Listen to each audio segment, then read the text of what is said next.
So the box was a little banged up, just if you're giving it as a gift. It's cute though. And then you have to punch the hole.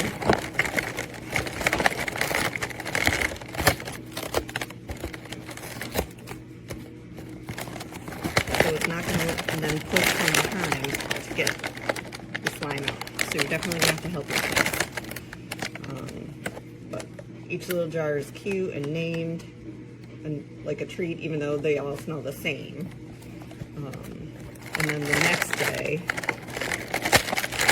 will be the toppings.